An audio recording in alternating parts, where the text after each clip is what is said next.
welcome everybody to Cults to Consciousness. My name is Shelise Ann Sola, and I'm joined today in studio with the one and only Amanda Ray. Hello. She's in town, and we wanted to cover the secret lives of Mormon wives. Everyone's been asking us about it, and it's a little bit out of the normal scope, I guess you would say, from what we do on this channel, which is platform cult survivors and their stories, but it is relevant because these are Mormon women and they are representing the Church of Jesus Christ of Latter-day Saints on a major streaming platform. And so a lot of people are like, Shalise, what do you think about this? Because if you've watched my show, you know that I grew up Mormon in Utah. Amanda here grew up in the Order, which is a fundamentalist break-off that happened around the 30s where they practiced polygamy. And so we're going to be talking about it from our experiences being Mormon and just all of the thoughts that we have on episode 1. We started to watch a little bit further in episode 2, and then we realized let's stop and only comment on each episode as we watch it. I may bring on some other fun Exmo women that you may have seen in the past or have other YouTube channels, so stay tuned for that. So, all right, first, let's just talk about why is this relevant, right? Why are we talking about this show? What is it about, and why did it get so famous? Yeah. So, do you want to jump in? Well, I think too, a lot of people may be watching right now that maybe don't know the. Oh, you okay, baby? Oscar. It's like, Mr. Longbottom is falling off the chair. because even me, I was like, who is this Taylor Frank? Is Taylor Frankie Paul? Yeah. Who is this girl? And I was told about her even way before the show started, and it was, I guess it's because it's such a big in the Mormon culture, it's so unheard of for anything like swinging to be happening. Yeah. And that's really the gist of it. Is there is the group of, I believe it was in Draper, Utah, actually, where there was a group of Mormon moms that were doing this soft swinging, and it became this big drama, like unraveling, right? Yeah. So when everyone went to TikTok in 2020 because we were all bored at home, what popped up was mom talk. So you have these Utah mom influencers who gained millions of followers and started doing those dance videos. They all kind of came together and grew together. Their platforms started making a lot of money on it, and they called it mom talk. So hashtag mom talk. So the main, I guess you could call her the queen bee, essentially, put out a confessional live where she's talking about how, all right, guys, my marriage is a little bit on the rocks because we've been doing soft swinging. And then she said, which I think was the whole drama of the first episode, nobody's innocent. We were all doing it. And so anyone who was in her videos were like, oh my gosh, we've just been implicated in this and we're not doing it. And their reputations were at stake because they're all active LDS. And so it was this whole drama. That's what popularized them even more. And the the main person, Taylor, was saying that it affected her marriage because they opened the marriage to do soft swinging, but then she ultimately caught feelings for the guy that her husband brought into the And then did relationship not and soft went swinging, all the full hard swinging. hard swinging, yeah. And so that brings up a lot of questions because people are like, whoa, this is a Mormon thing. What's going on here? And so we wanted to add our opinions without we're not trying to judge these women in particular, and we're not trying to put them down or anyone down who practices swinging. What we're trying to do here is evaluate the ways in which the Mormon culture, especially in Utah, can perpetuate this type of behavior and talk about from our experience what would and would not be allowed in Mormon culture. Right. So I think what we have to start off with too is right when the episode starts, you hear, Mama don't know Daddy's getting hot. I'm like, okay. So they're Unholy. playing Unholy Yeah. while Sam they're Smith. walking in front of a temple. I And thought it I'm was kind like, of cool. I mean, But- yeah, as an ex-Mormon, we're like, yeah. But they're supposed to be representing the Church of Jesus Christ of Latter-day Saints, and you're playing Sam Smith Unholy while walking in front of the temple. It felt very blasphemous. And obviously, I'm sure the girls didn't know that that song would be playing when you film. Like, that's how it works. But so there's that. Yeah, well, and like what you're saying, with our perspective, we're like, oh my gosh, that's so cool. And to me, an outsider looking at it, I'm thinking, oh, these girls probably aren't really Mormons because of Right. all the stuff happening. But then you actually hear one of them say that they're worried about getting excommunicated. Yeah. So they are very much Mormon. Yeah. So growing up in Utah, and I'm sure people have different opinions, and it also depends on what part of Utah you grew up in. I grew up in a very small town where everyone was Mormon, and so people were more lax on the rules because it's like, Yeah, we all know we're not supposed to be wearing a tank top, but we'll do it every now and then. When I moved to Portland and when I moved to Vegas, it was very much you are an example and you have to be modest and you have to make sure people understand what the Mormon rules are because there's not very many of them. However, having said that, there are places in Utah like Provo where it's super, super strict or more fundamentalist, I guess you could say, and the expectations are higher. So we're trying to gauge, okay, where are these women located? Is it normal for them to be a little bit more lax on the rules? Is it a generational thing? They're all kind of in like the millennial age, I would say, in their 20s or late 20s. And so that plays a role too, as far as just being in Utah, the culture there is a lot different than in other places. Do you have anything to add Hmm. about that? Well, we were talking about this earlier. The what was it? The statistic of Utah having the highest percentage of plastic surgeons per capita, other than Miami, Florida, Mm-hmm. which I really believe that that is the Mormon community that brings that to there with the mommy makeovers and the such high expectations from women to be. And I think if, I've talked about this on my channel where it's further the pressure of being a beautiful woman because. And with my upbringing, it was the same. Your husband is a big part of how you get your status in heaven. So you need Yeah. to attract the righteous man. And how do you attract them? By being hot. Yes. So that's a big part of it, and I wanted to go more into depth about that on your channel. Yeah, we're going to be talking So a lot about if that. you're watching this right now, when this live ends, don't do anything, and you'll automatically be redirected to Amanda's channel where we're going to continue the conversation. But we wanted to split it up amongst us. Hmm. So, Did we talk yes. about the term Mormon being No, that's used? what we need to get to next. So we're trying to decide if that was not made because the name of the show is Secret Lives of Mormon Wives, right? Mm-hmm. And so you were saying that Mormon is not even a term that the LDS Church likes to even claim. Yeah, so it just happened.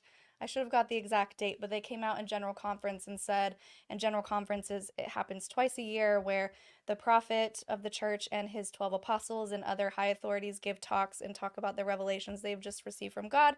And one of them was that God doesn't want them to be called Mormon anymore.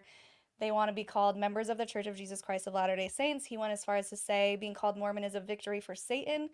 Wow. We all have our own theories, but I'm pretty sure that someone from the top in the marketing team leaked to John DeLynn that the reason that they did this was because when people are investigating the church and they search the term Mormon, there's so much out there, so much bad information. And this is not I can't, anti-Mormon, it's yeah. like actual Mormon history that they're trying to bury and not disclose to their discover or their investigating members. And so they changed it to where only, and LDS has also always been a thing. So Mm-hmm. when I moved out of the state and someone would ask if I was LDS, I was like, oh, they know about Mormonism because it's a softer term than saying, are you Mormon? So LDS for short, sorry. You're good. Um, and so, right, the name of the show, opening up with Unholy in front of a temple, all of these women, and Having it being named Mormon have as it well. being named that. But you had a good point too, because you were like, oh, maybe Mormon was a choice that was not by the women, and because a lot of the B-roll is Catholic stuff, like there's Yeah, crosses, which if you're Mormon or LDS, you know that crosses are not even a part you're not of. allowed to sport crosses in the Mormon church. So that was, yeah, that was a really funny thing. Which I have to add, I do think we read somewhere in an article that the women didn't know what the name of the show would be called. I don't know if they would have objected to it anyways, but I think most people don't know what LDS means, and Mormon is an obvious, like, oh, people know For what the Mormons public. are. Hmm. So, yes, the B-roll. I was cracking up. I was like, okay, I could be wrong. Maybe there is a church out there that has stained glass windows with depictions of Jesus, but never have I ever in my entire Mormon life, in the hundreds of Mormon churches I've been to all over the country, ever seen anything like that. It feels very Catholic to me, and maybe just other forms of evangelical. And I was just cracking up, like, did the editor not know that this is not a Mormon thing? Or like, someone please get the editor some accurate B-roll and, like you Hmm. said, showing crosses. So already we're kind of off to this rocky start of not really representing the true Mormonism. And so I think that's what we wanted to get into is the can we call these women Mormon? Because they're clearly not wearing their garments. So for those of you who aren't familiar, the Mormon garments, it's something that you get when you go to the temple. Usually, when you get married, you go and you do a ceremony, which is called the endowment ceremony, and you make these sacred covenants with God. I never had to do it because I skedaddled before I got married, but I've had on lots of people who have. My mom's talked to me about it too. So you go in and you get these what are called garments, and it's essentially clothes you wear every single day. You're supposed to wear them every single day. They're supposed to be the closest thing to your body. It's essentially an undershirt for men and women, and either long, you can get the long sleeve ones or the cap sleeve. They've been getting shorter over the years. And then you can have the long pant versions for the bottoms or the to your knee versions for summertime. But the rule is So, you're not supposed to take them off unless you're showering, having sex, sleep, no, you have to sleep in them. Showering, having sex, sweating, like the gym. yeah, that was the gym. Why am I forgetting one? Showering, having sex, Sweat. swimming was the other S. Swimming, and then they add in like sweating, so going to the gym. So the thing about this is recently, and I was talking to Summer Rain, who we're going to have on our podcast, and we also just pre recorded an episode with Alyssa Grenfell on this about Mormon loopholes. And recently they came out with a statement saying that it got leaked from the high presidency to the bishop saying that now in the temple recommend questions, so when you go in to do your interview with the bishop and the bishop decides if you're worthy enough to get a recommend so you can go to the temple, the big castle buildings, not the regular everyday churches, but go in, do your endowment sessions in the big temples, you have to be asked the question if you're wearing your temple garments properly. And they said to crack down on the yoga pant moms. And I thought that was Because they're really getting funny away with not wearing garments by wearing the yoga because pants. it's a loophole, because they're like, well, maybe I'll go to the gym later. And so they wear their gym clothes all day and don't actually wear their garments. And so that's a loophole that the church is cracking down on recently, like this year. Yeah. But then at the same time, you have these women who are clearly not wearing their garments, boobs are full out, which I mean, go for it, right? Like, do whatever you want, dress however you want.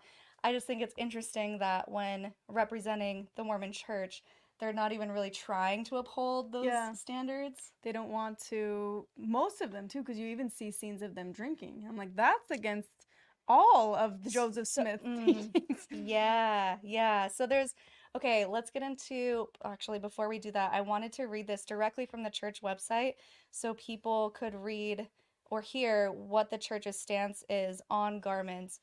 This, This whole bishop thing too, of them, like, it feels very Santa Claus. You're on the naughty list, and you're on the nice. There's a naughty and a nice list with it, but it's a cult within a cult. That's how the order was too. There was the good kids and then the bad kids that were kind of ostracized. yeah, yeah. But you're still in it, but you're not as good.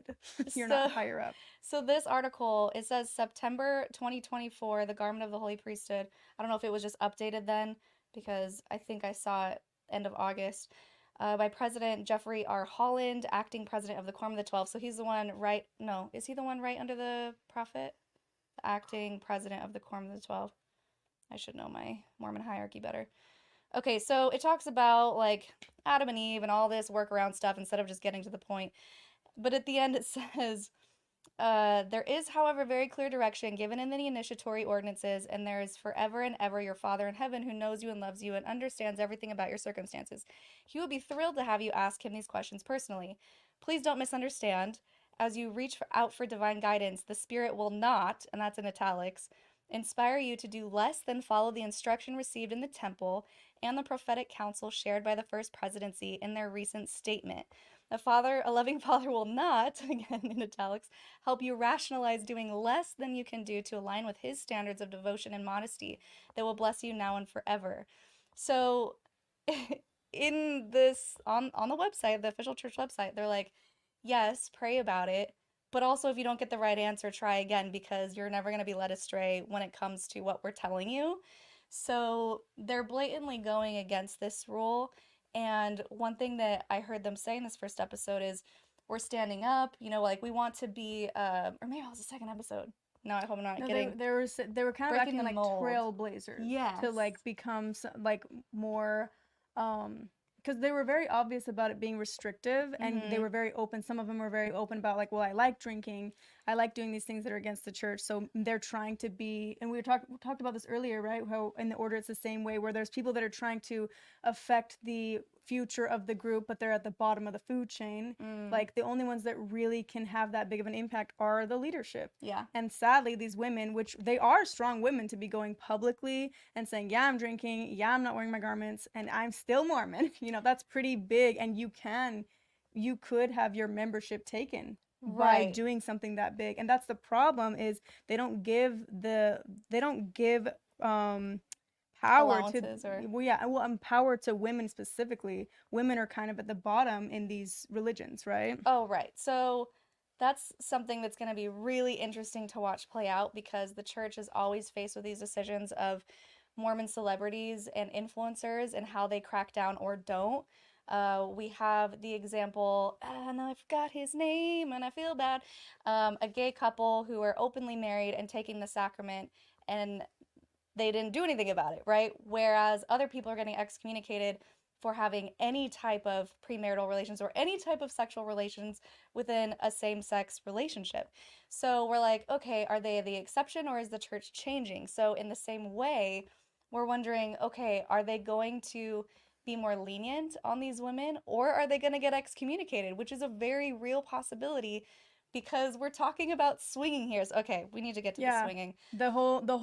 I really think the only reason why this became, I was talking to you about this, in a normal society where swinging is like just the norm, there's not going to be a TV show made about it because that's just how it's been. But the fact that swinging is so, oh my gosh, I cannot believe that you are Mormon and swinging. That's why it became the talk of the town, Yeah. right? All of Utah knew about it. And then now there's the show coming out, and it's because it's whenever it's the first person doing it. And then I really think that the community of swingers in the Mormon church is way bigger than we think, but these are just the ones that had to go public with it. Yeah. Um, sorry for my cough, guys. I'm trying really hard not to. Alyssa Grunfeld did a great video she released today, and she was showing that the Utah Reddit on swinging is like a group of 47,000 people. So obviously people have interest in it. And I personally know of people because my whole family and friends and everything, I grew up in Utah, so they're all there. And they tell me stories about people who, when they leave the Mormon church, the first thing they want to do is swing because they're like, okay, we need to get into this whole conversation. We're going in circles here. Mm-hmm. The swinging culture happens, generally speaking, in Utah because people get married so young. Sometimes they're pressured into getting married because they have Right. sex before getting married, they get Well, pregnant. even in the show, Taylor Yeah, Frankie Paul, she was pressured into marrying the guy that she got pregnant with at 17, I believe. yeah, And I think that that's a 16. huge I 16. think she She was got pregnant? 16. Yeah, and can you imagine now you're married and they are not big on divorce in the Mormon group too. So Especially if they then get married in the temple. right. And It's a really so serious thing. exactly. So to them it makes more sense like let's just soft swing and Yeah, keep the gods which is so like isn't that kind of controversial like and contradictory like it's another we're loophole. going to be swinging but soft swinging and we're going to keep God proud by Yeah, doing that. so it's a loophole, just like soaking, where they know they said it in the episode. Taylor said, "Well, I don't want to talk to my bishop about it because I could get excommunicated." So they know that they're not supposed to be doing this, but they do it because it's kind of bending the rules enough to make it okay in their head. They do the mental gymnastics to be like, "Well, we're soft swinging, we're not having sex, we're just doing everything but sex." And they had rules like you have to be in the same room together. And then what happened with Taylor is she went all the way with this guy, and I don't know to what extent she broke the rules between her and her husband, but it went too far, and that's what essentially ended the marriage. Hmm. So, this culture around uh, the purity culture where you can't have sex or explore in your formative years when it's super normative to want to explore and have sexual relationships with other people. You can't have sex before marriage. I have some quotes here again on the church website that talks about if you are messing with procreation, it's a sin next to murder. So it's a very, very, very serious sin in Mormonism. So they just get married so they can have sex right away. They get married really young and they have kids really young.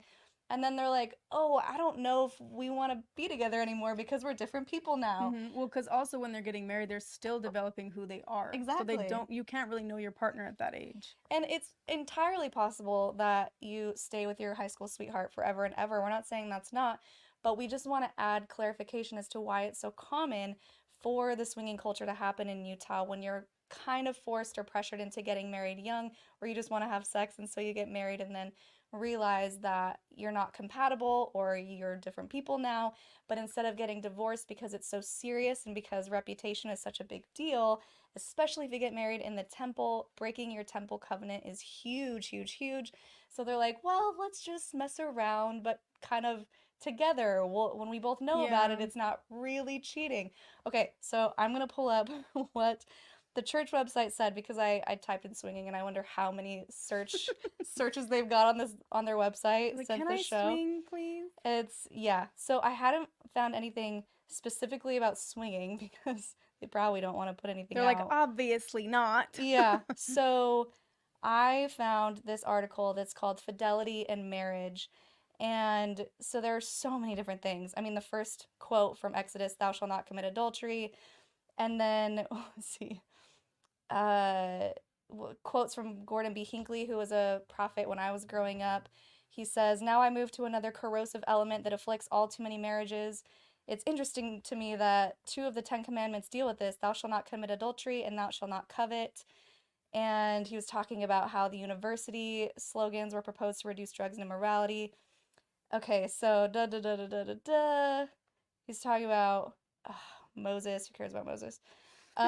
Altogether, too many men leaving their wives at home in the morning and going to work where they find attractively dressed and attractively made up young women, regard themselves as young and handsome and an irresistible catch. They complain that their wives do not look the same as they did 20 years ago when they married them, to which I would say, who would after living with you for 20 years, which he was a funny guy, I give him that. So the tragedy is that some men are ensnared by their own foolishness and their own weakness. They throw to the wind the most sacred and solemn of covenants and entered into the house of the Lord and sealed under the authority of the holy priesthood. They set aside their faithful wives who loved and cared for them. So he goes on and on about that. So basically saying absolutely not, don't even look at anybody else.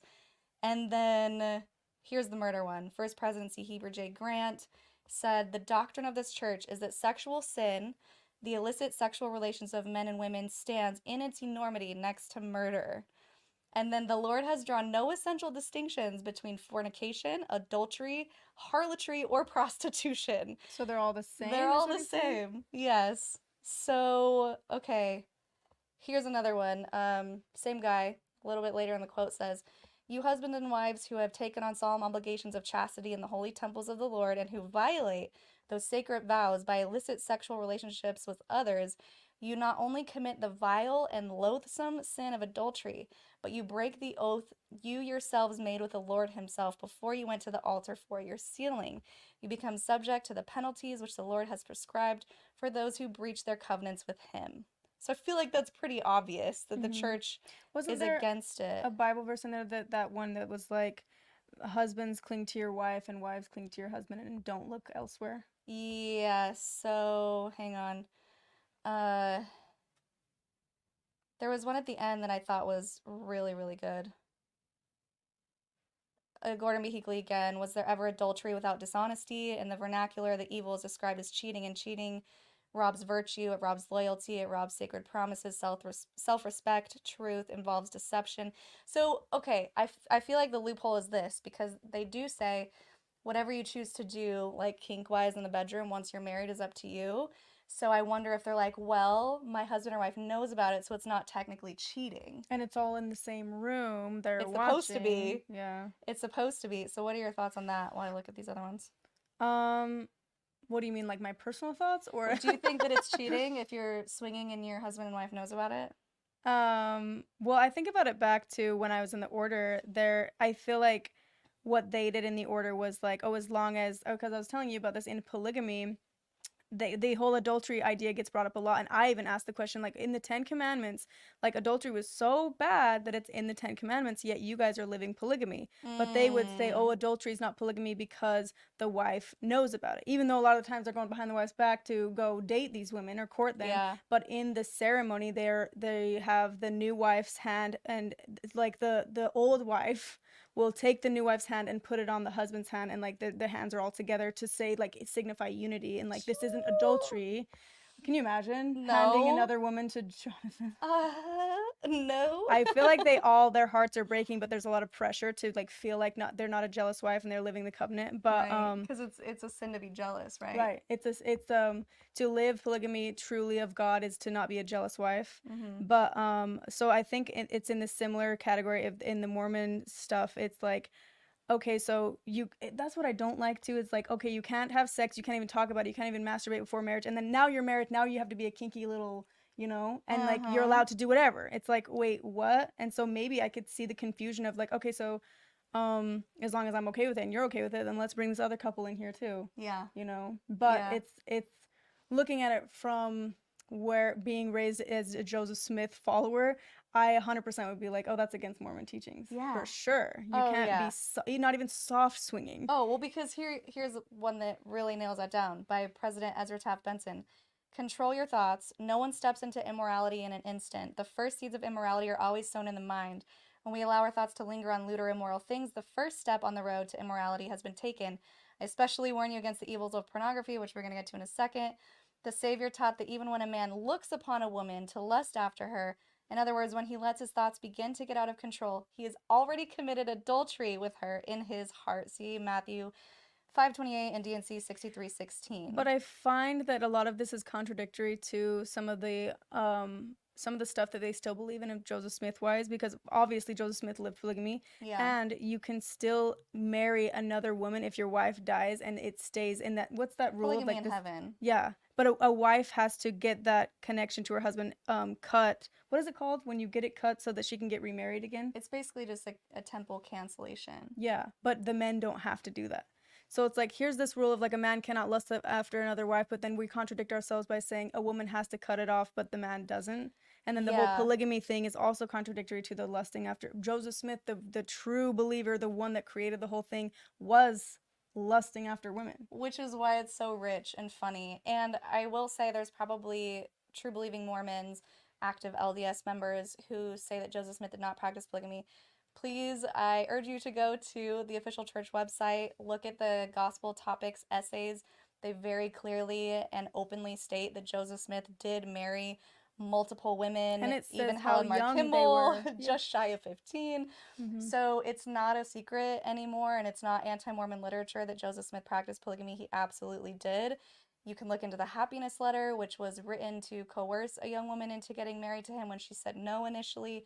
So there's a lot of evidence out there that Joseph Smith, yes, was going around with multiple women. He practiced polygamy behind Emma, his first wife's back, and didn't even announce the revelation until a few years later when he got caught having sex with one of them in the bar and their live-in nanny, He was he Fanny. was he was doing God's secret word. Yeah, so Working for God in secret behind his wife's back. so basically when he got Cheating. caught, he was like, "Oh, I forgot to tell you there was a revelation," and that's kind of when it happened. But anyways, it also says if you are married, avoid flirtations of any kind. If you are married, avoid being alone with members of the opposite sex whenever possible. So they don't explicitly say you can't swing if your husband or wife know about it, but I feel like it's very, very clear, especially the rules I remember growing up of the whole sinning in your mind. That was a real Mm-hmm. scary thing. Like, how do you even police your own thoughts? You can't even look at someone and have a thought about them without thinking that you're a sinner yourself, which to me is so damaging, especially as a kid, like a teenager having normal sexual thoughts, right? Mm-hmm. And you're like, oh, I gotta go tell the bishop about that one. Yeah, so okay, are we gonna talk about oh, that was the second episode. Okay, what else are we talking about here? So we talked So, about oh, oh, swinging. oh, I really wanted to talk about how did my mic lower? Um, how active true believing Mormons probably feel about this because here's the thing. When I moved to Vegas, it was around the time that Sister Wives came out or one of those, what was the other show? Sister wives or seeking a sister wife. All there was a lot that There were came a out. bunch. So, anyways, I was very cut off from that whole world of reality TV, especially with Mormon stuff. But it affected me personally a lot because I moved to Vegas, and when people are like, "Oh, you're from Utah, how many moms do you have?" And I hated that question so bad, but it's because when they would watch these reality shows, they were not aware that these polygamous groups were not affiliated with the mainstream Mormon church, that it was a break off, that the mainstream Mormon church Mm-hmm. disavowed polygamy, and I would hate to have to describe it and be like, no, that's not us. And, we don't do that anymore. And so, having understood those feelings, and then having this show come out about the mainstream Mormon church, this is not a break off, this is not a Mm-hmm. separate group. These are women who are claiming to be a part of the mainstream Church of Jesus Christ of Latter day Saints, and they are not upholding all of the standards and morals that one who is, I would say, deeply devout would. Yeah. So, what do you think? Do you think that people who are true believing members who are wearing their garments every day, even in the heat of Vegas, or who do practice not drinking alcohol, abstaining from everything that the word of wisdom talks about, like no alcohol, no tea, no coffee, what else is there? Wear No your garments. No, marijuana, yeah. no alcohol. Gambling. So people who, yeah, gambling, people who are really sticking to it and making these sacrifices according to what the church tells them you have to do in order to be a member of good standing, how do you think they feel watching these women who are clearly and openly breaking all of the rules Right. representing the church? I'm sure some of them are. I feel like there's gonna be a mix. Some of them are not even gonna want to watch it because they're like they're not true Mormons. They're not. They're Jack Mormons, right? They don't Mm-hmm. even represent what we stand for. And then some. I can imagine me if I was a part of this group and if I was someone who's saving myself for marriage, never drinking coffee, but being curious about it, but never doing it because God's gonna smite Yeah. me, blah blah blah. But then seeing these women doing it and not getting excommunicated, I'd be like, Right. I've been wasting Be a my little bitter, life. right? Yeah. I Like, would what am be I doing this bitter. for? So, right, that was the one thing that I really prided myself on. I lived in Sin City and I never tried alcohol. I was still a virgin. I was so proud of myself and following the rules, except for modesty. I was like, it's hot out here. I'm wearing shorts. But I was really trying to uphold all of the rules. So I feel like if this show would have come out when I was that age at 19, I would have looked up to them and been like, wait a second, so it's fine? Like we don't have to wear garments, like, okay, okay, cool. So when I go through the temple, I don't have to wear the garments. And that's also something I forgot to mention.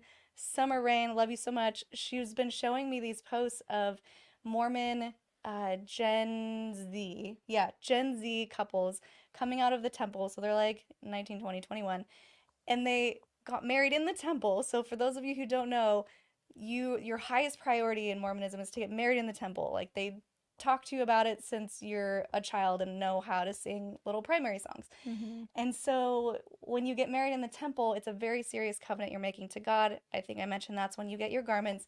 And there are kids who are coming out of the temple right fresh from getting their garments for the first time, not wearing them and wearing strapless dresses or wearing spaghetti strap dresses. And I'm just like, how is that even possible? Because you just got your garments and you Yeah. immediately take them off. It's supposed to So, be this sacred, beautiful thing, right? And then they're just yes. like, I don't really want to wear these. It's supposed to be you don't take them off. That is the protection of the Lord on your body. And you just made these promises that Mm-hmm. you're going to wear them. I mean, I remember even hearing stories from LDS friends. I wasn't even LDS, but because we didn't even wear garments in the order. When you get buried in the order, you get garments. Um, Interesting. but I had friends who would tell me these stories from LDS communities, saying that this story of this one guy specifically, there was a fire and he got all these burns all over his body, but he was protected where the garments were. Like they have all these stories of like you will be Yeah, I remember protected those if you wear stories. the garments. Car And accidents. I wasn't even LDS, and I was like, wow. Wow, the cool That's fabric, bulletproof. crazy. What is this made It's out of? it's not. Plenty of people get hurt in their garments. But yes, if I were still 19, if I was 19 and this show came out, I think I would be like, oh, maybe there's hope. Maybe I don't have to wear garments. And I don't know if that's a good or a bad thing because I feel like the church did just come out with this thing and it seems like they're doubling down on, okay, if you want to go to the temple and have a current temple recommend, you have to be wearing your garments or at least tell your bishop that you are. And so it's going to be interesting to see their response to this because they're straight out being like, yeah, we just don't really want to wear them. And that's not okay according to the church. So I'm just really curious to see the path that the church takes with this, if they're going Mm-hmm. to further double down on it and be like, no, if you want to be a member of this church, you have to wear your garments if you're endowed, or if they're going to let the Gen Z generation slide because they don't want to lose an entire population, the younger population, because of something like garments. Right. And I do think that they will take the numbers thing into their like decision making. Like, okay, How are we many gonna would we lose? lose? Yeah, how many would we lose based on this decision? And Uh-huh. because that's not just losing members, they're losing money, they're losing Mm-hmm. potential Tithing new money, members, right? Potential, babies exactly. being And born in. so I also think too, like when I was first watching this episode, I was like, oh, someone's getting excommunicated with all of this. Right. But then it's also like if you excommunicate someone who has such a high following, you have potential for people to be very struck by you excommunicating that person, and they're going to be following her out by you Right. making that decision. But then you also have a lot of people that are the ones, just like we were talking about, that are very like true churchgoers, true believers, being like, why aren't you excommunicating this person? And then Exactly. they're going to start to be like questioning the whole thing. Yeah. So they really can't win in this situation because either way, some people are going to be unhappy, and I think either way they're going to lose membership. But seeing as how they are a very smart corporation with hundreds of billions Billions, of yeah. dollars, I feel like they'll figure it out. I'm sure they have someone on marketing that's on it right now trying to crunch the numbers. So that's it with the loopholes, the garments. Okay, so going back to, oh, we have a question. Is it important for young people to know their legal rights as human as opposed to their religious opinions? Oh, it's important for young people to know their legal rights as humans. Oh, yeah. Yeah, yeah, In the absolutely. order, the reason why they got away with so much abuse on us is because we didn't even know what abuse was. If I would have known that I could have called the police and said, oh, I'm being abused and that I would be taken out of the home, Mm-hmm. I would have done it. But my dad convinced me that it wasn't abuse. Like the order convinced me that it Wow. wasn't abuse, it's child raising, and the whole world acts like that, you know? Ugh. Same with the SA that happens. Like they don't let you know what exactly is going on, so you don't know how to handle the Yeah, situation. they don't give So words to that. Lisa, thank you so much. One of our top supporters. We appreciate you. What do Mormons say about marriage of the Church of Jesus Christ of Latter-day Saints or Mormons? Marriage between a man and a woman forms the fundamentalists or fundamentals of God's plan for his children. So I think you're asking like what the stakes are within a Mormon marriage. So let's see if I can break this down in like a quick way. Basically, your job, if you want to get to the highest level of heaven, because there's celestial, terrestrial, and telestial kingdoms when you die, and then there's outer darkness where we're gonna go. Um, the people have defected. If you want to get to the highest level of the celestial kingdom, you have to be married and sealed in the temple to a worthy priesthood holder as a woman. So does that let's mean someone say, that went on a mission, or did? not necessarily. So let's say Jonathan and I were married in the temple. And Jonathan decided he wanted to start drinking because it's super fun. Or he wanted to drink coffee, and our bishop was like, yeah, I'm not giving you a temple recommend. If I were to die, or he were to die, he would not get to the highest level of heaven, and he could not. I need a worthy priesthood holder to pull me through the veil to get to the other side. So these women need to find worthy men, and oftentimes that's why there's a lot of divorce when you have a mixed faith marriage and someone says, I don't believe it anymore, especially if it's the guy. The woman's like, well, I need a worthy priesthood holder to pull me through the veil, so bye, I'm out of here. So, temple marriage is very serious, and the covenants you make are very serious. As you mentioned, Amanda, men can be sealed to more than one woman. So, if he gets divorced, he can be sealed to the next wife and the next wife and the next wife. If a woman wants to be sealed to her second husband, she has to get it approved by the first presidency of the church. I think it's the first presidency. They have to approve the divorce, and then her temple marriage gets canceled, and then she can then get sealed to another man. But essentially, the plan of salvation goes, if you make it to the highest level, you populate your own planet. They also recently kind of ran back that doctrine and like, we never said that. But growing up, we were told that if we were worthy, we would build our own planet just like God. We would be gods and goddesses. I would be eternally pregnant to populate this planet, and then it basically would start over the cycle of sending our kids to test them on So Earth. going back to your scenario of, okay, Jonathan starts to drink and Uh-huh. you were married to him, you can't go to that celestial kingdom unless someone pulls you through the veil. Exactly. But Jonathan is damned to one of the lower levels. Yeah, I don't know. I mean, it's up to God, right, where he goes, but he wouldn't be in that higher level. So So you'd have to be I would, split I up would because be, of his choice I of. would probably I think what single women have been told too is that if they don't have a worthy priesthood holder and they die, they would be reassigned as a plural wife in the next life to somebody else Well, in that high level. what if she doesn't want to be? You don't have a choice. Your heart will be softened, is what they say. That's too damn bad. Just kidding. So let's answer a couple of questions if we have any before we go over to Amanda's channel. we're going to continue this conversation over there. Thank you guys so much for joining us. We have a lot to ramble about. Yeah, I have so Lissa, much. thank you so much. Aloha, Shalisa, Man, and Oscar. DCP covered this. It's nasty. Nasty. Kelly wants to know, what is soaking? So, soaking is something that also blew up because, again, people are like, Mormons are supposed to be pure, but apparently Hmm. they're really I kinky. like the way Jordan and McKay said it. When I watched their video on soaking, they said essentially they put the sausage in the oven, but they don't shake it. They don't bake it. They don't bake it. I was like, that's interesting. Basically, it's sex without thrusting. So they created this loophole in their mind that if you enter the woman but you don't thrust, then it doesn't count as sex. And it's something that people are like, that's not true. Mormons don't do that. It's not like if you're Mormon, you soak. Most of us didn't even know it was happening. But I have gotten personal DMs after talking about this on our show of people going, yep, I was a soaker. I did that. So I think it's within niche communities, especially at Hmm. BYU. I think it happens because they're trying to work around the rules because you can literally get kicked out of college if someone Yeah. finds out that you've broken the Mormon rules. And so they just create loopholes Like, that in their mind yeah. don't count. But even if they told their bishop, it would absolutely count. And so, just stuff like that, the loophole culture. So something that I've been working around that I'm finally gonna get to. I was gonna talk about this at the beginning. Now that you guys know all of the kind of rules that these women are breaking openly on camera, wanting to be trailblazers, the question is, are they truly Mormon? And so I think it goes back to the no true Scotsman fallacy, which is basically an example would be, well, Mormons aren't Christians because they don't believe in the Trinity. And I heard that all the time growing up. As a Mormon, I was taught that I was a Christian because we followed Christ and we had additional testimony of Christ. So the no true Scotsman fallacy would be, well, you're not Christian because you don't do all of the things that true Christians do. So, in that same breath, though, the Mormons who are saying, of course we're Christian, just because we don't follow all of the things you follow, that doesn't mean we don't follow Christ.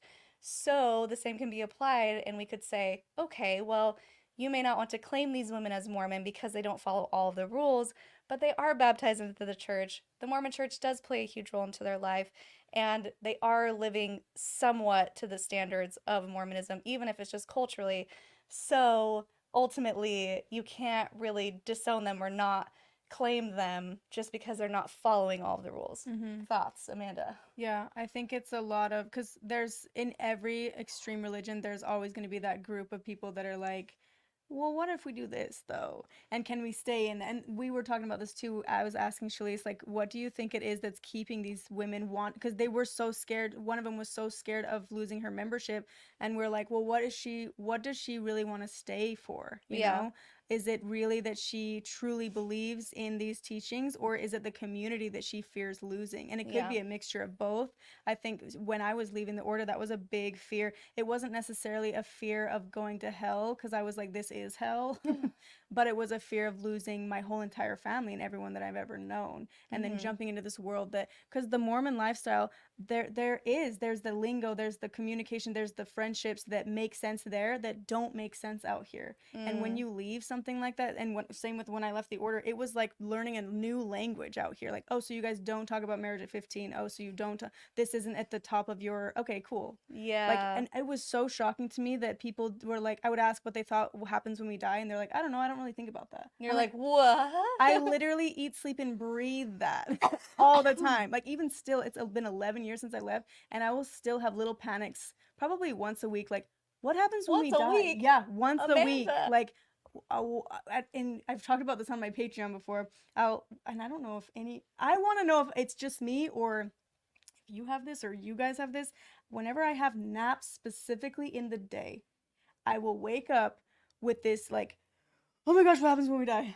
Oh my gosh, what? Really? Or like a feeling of I'm dying, and then I wake up and I'm like, Existential dread. yeah, like what's really gonna happen when I die? And I know it's some form of PTSD from constantly having that shoved down my throat as a kid, and then now living in this world of I don't know. Yeah, the unknown is a scary place when you grow up thinking that you know exactly what's going to happen. Not just Mm-hmm. we go to heaven and it'll be fine, I'm a good person, but Mormonism, especially fundamental Mormon groups, really lay it out for you. And Yeah. so it's scary when you're like, wait, I don't know what Right. happens. And this could be a fear that these girls have too. Like, I don't want to have Mhm. to jump across, because once you jump across that line, there's so much that you have to unravel now. Yeah, yeah. Oh, thank you everyone for your sweet comments. Jonathan's putting them up on the screen for us. You're Oh. so sweet. Oh, thank you, Deborah. That's awesome. We're about to go over to Amanda's channel. I think final thoughts for over here. I think it's a tricky show. Just seeing the first episode, it's very clear the way that the producers wanted to portray it. It's like a Mm-hmm. real Housewives of Beverly Hills or Real Housewives of Salt Lake City. It feels very much reality, drama, gossipy. We didn't even get to the whole, I wanted to talk about the The small gossip town gossip. We culture can talk in about that Utah. on my channel. Oh my gosh, it's so exhausting. I mean, I feel like I'm still a part of it because I still know people there and I Mm-hmm. hear these stories and I'm just like, only in Utah. It's just Yeah. such a catty environment to It's be like a woman in. the order too. Like, even after leaving the order, there's the whole, did you hear this and did you hear that? And you're so stuck in it because everybody knows everybody, and there's so much shame and guilt, and it's all, that's how the culture is. Yeah. So, and that's also how I feel like we entertained ourselves in that kind of a lifestyle. Mark, thank you so much for the big donation. Oh, We thank you, appreciate you. Mark. Thank you. So, guys, if you're on this live, there's 577 of you currently. I think Amanda's fallen in love with Oscar. I think Oscar fell in love with Amanda. He's so If you're on this cute. right now, don't do anything. You will automatically be redirected to Amanda's channel. We're going to pop into that studio, continue the conversation. We have so many more points to Oh talk yeah. about just from episode 1. Yep. But thank you for bearing with us with the tech issues in the beginning. We got a little late. And thank you for being here. Make sure if you don't watch part 2, you still go to Amanda's channel and subscribe at Amanda Ray Grant. It's your full name now, right? Yeah. The Amanda The Grant. Amanda Ray Grant. You can subscribe to her channel where she talks about the order, the incestuous polygamous sect of Mormonism. Fascinating stuff. We've done so many videos together too. Make sure you check those out. I'm sure we have an Amanda Ray playlist on our channel. And we'll see you over there. Until next time, follow your heart's excitement, be conscious, and be well. Bye.